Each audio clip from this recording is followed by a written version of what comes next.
I didn't cancel my wedding in a moment of panic. There was no dramatic fight, no last minute scandal, no loud breakdown that forced my hand. The truth is much quieter and much harder to admit. I cancelled my wedding because silence finally became louder than tradition, louder than expectations, louder than the fear of disappointing everyone around me. It started as a feeling I couldn't name, a heaviness that showed up when people congratulated me, a strange tightness in my chest when plans were discussed with excitement. I told myself it was normal. Everyone gets nervous, right? This is what commitment feels like. This is what responsibility weighs like. So I smiled, I nodded, I moved forward. But my heart wasn't moving with me. Late at night, when the world went still and there was no one to perform for, I would ask myself questions I avoided during the day. Not dramatic questions, simple ones. Do I feel at peace? Am I choosing this, or am I allowing it to happen to me? If nothing else changed, would I still feel whole 10 years from now? The answers scared me because they were honest. I realized I wasn't excited about the future we were building it because it made sense, because it looked right, because everyone said it was time. We were compatible on paper, respected by families, supported by friends. There was comfort, stability, familiarity. But somewhere along the way, I confused those things with certainty. I ignored the small warnings, the moments where conversations felt rehearsed instead of alive. The way I felt more relieved when wedding meetings ended than inspired while they were happening. The way I stopped talking about my fears because I didn't want to ruin the vibe. I told myself love grows later. That depth comes with time. That choosing commitment creates feeling, not the other way around. But deep down, I knew I was negotiating with myself. What finally broke me wasn't one big realization, it was accumulation.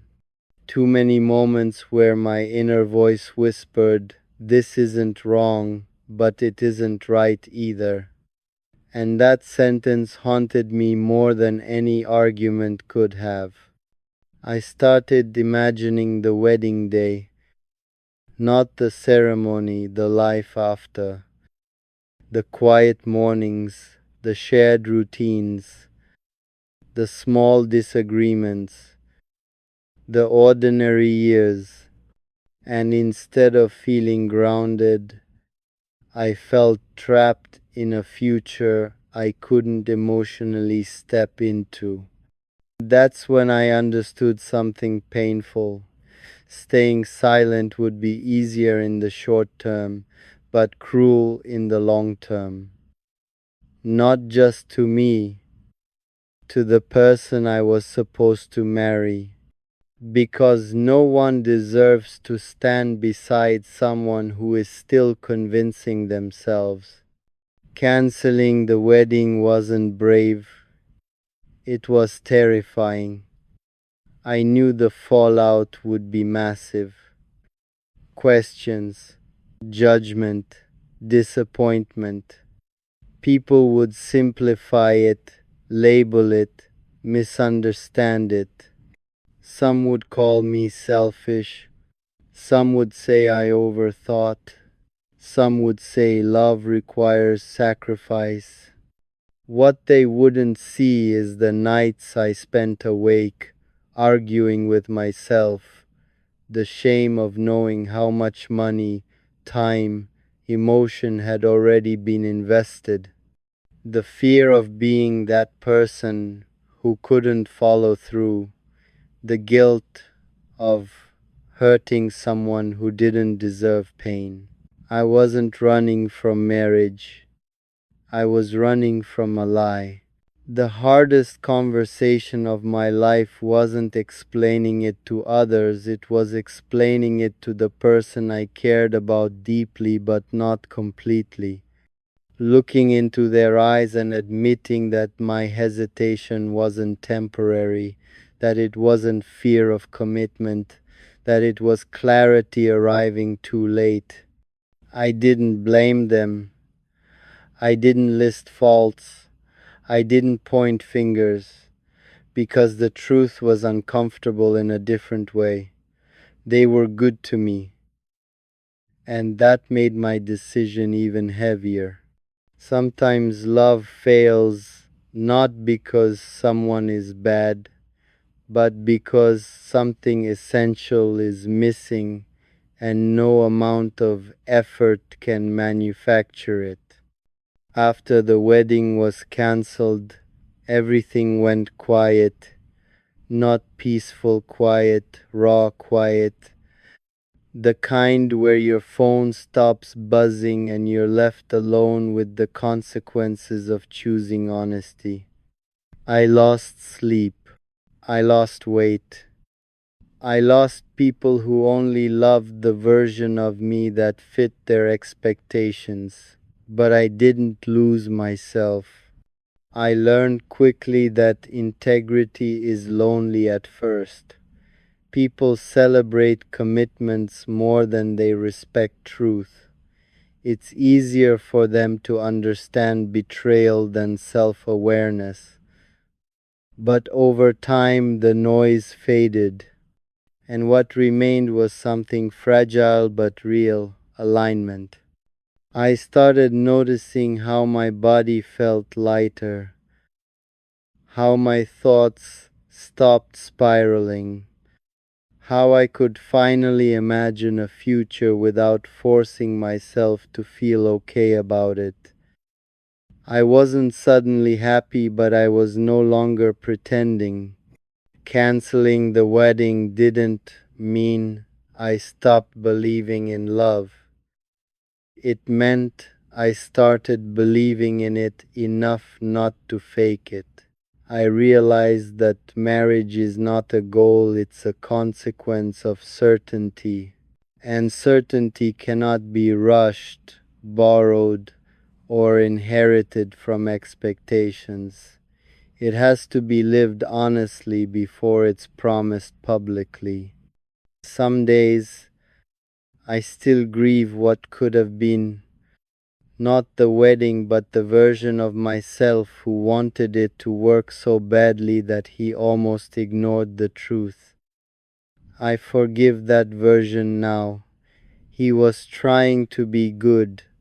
He just didn't yet know that goodness without honesty becomes quiet harm. If there's one thing I've learned, it's this: calling something off is not the same as giving up. Sometimes it's the most committed act you can make to reality, to integrity, to the future you haven't ruined yet. I cancelled my wedding because I finally listened. Because love deserves presence, not performance. Because promises should come from certainty, not fear. Because it's better to break a plan than to break a life. And even though it cost me comfort, approval, and the illusion of having it all figured out, it gave me something far more valuable: the chance to choose truth before it was too late. After the wedding was cancelled, I thought the hardest part was over. I was wrong. The real challenge didn't begin with the decision, it began with living inside it. The days that followed felt strangely exposed, like I had removed an armor I didn't realize I was wearing. Everywhere I went, I felt seen in a way that made me uncomfortable, not because people knew the full story, but because they thought they did. Everyone had a version, everyone had an opinion, and most of those opinions were built without ever asking how my heart actually felt. I learned very quickly how much people love certainty, even borrowed certainty.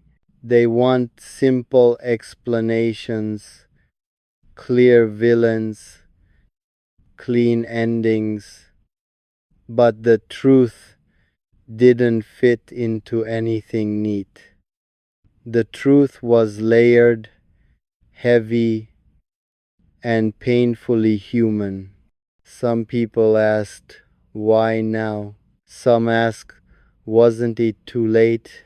Some didn't ask anything at all. They just distanced themselves as if honesty were contagious. At first, I tried to explain.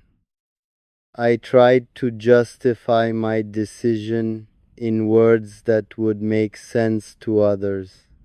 But no matter how carefully I spoke, I realized something important. You cannot translate inner clarity to people who value appearances over alignment. Eventually, I stopped trying. Silence became my protection.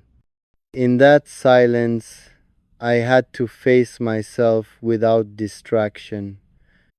No wedding plans, no deadlines, no pretending, just me and the echo of a choice that had rearranged my entire life.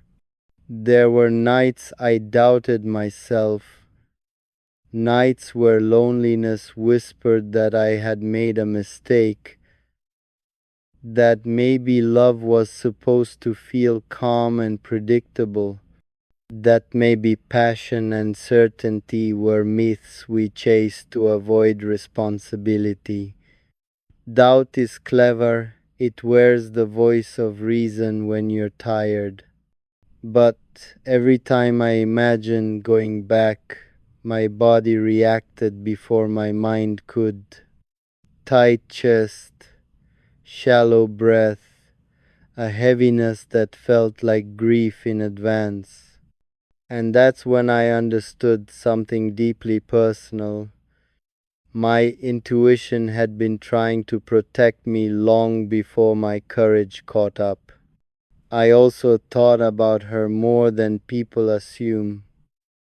Not in a romantic way, but in a human one.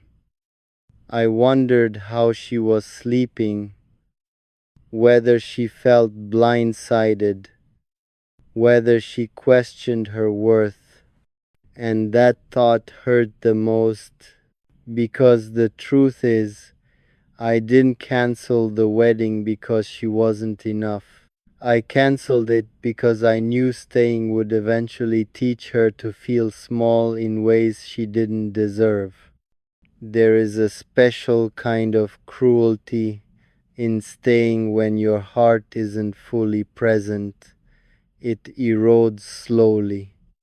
It makes the other person question themselves instead of the situation. I refuse to be the reason someone slowly learned to accept less than wholehearted love. That didn't make the pain easier, but it made it cleaner.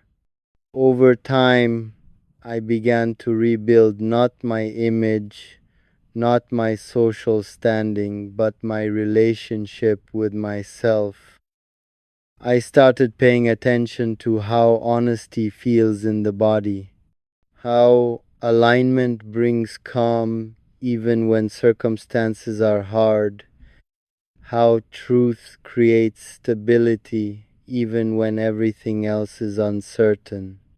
I also learned that bravery doesn't always look heroic. Sometimes it looks like being misunderstood and not correcting the story. Sometimes it looks like walking alone for a while, because walking with the wrong person would have been lonelier. I stopped asking myself whether I had ruined something. Instead, I asked whether I had prevented something worse. And slowly, quietly, the answer became clear. I hadn't ended a future. I had saved two people from living one that would have demanded silence, compromise of the soul, and a lifetime of almost. That realization didn't come with relief. It came with peace. And peace, I learned, is not loud. It doesn't announce itself. It arrives when your choices finally stop arguing with who you are inside. That's when I knew, even on my hardest days, I made the right decision.